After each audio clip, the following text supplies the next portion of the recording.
All right, so our next project, we're actually going to focus on drawing a glass bottle.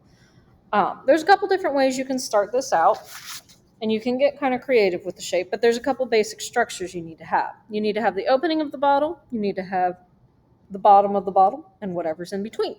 So for my bottle, typically the openings are a little bit smaller than the bottom. I'm going to draw a nice flat circle. And I'm working pretty small on these bottles. You're going to work large once you get your watercolor paper. So I'm going to add 2 lines down here for the lip.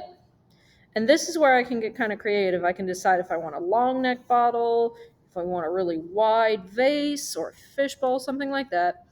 I'm just going to come down with 2 straight lines. I want that to curve out a little bit, so I'm going to add another thin line there. And now I'm going to come down almost like 2 shoulders. I might erase that line later. I just want them to match up. 2 straight lines down here. And now I'm going to close it up with another flat circle. I'm going to close that and come around here. And that's going to be the other side of the bottle. Now I can come in, connect this, and it's together. Now I can really play around with these shapes and exaggerate them depending on what I want to create. If I want more of a jar, I'm going to do a thinner, wider lip, like that. And it's just going to shrug and come straight down.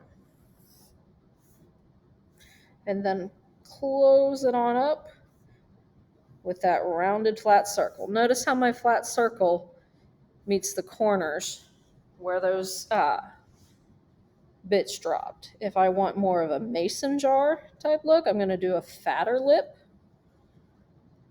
Little ring under here. And then straight down with a curved line here. Curve here. And if I want to, I could get really weird with it, like a potion bottle. I could go really tiny, super skinny, all the way up like that, and draw that bottom that way. I could get wiggly with it. I'm starting to run out of room. Maybe I have a wider rim, add the lip in. Now we get wiggly, kind of like this. So the first thing I want you to do, I want you to practice drawing some bottles on your scratch paper.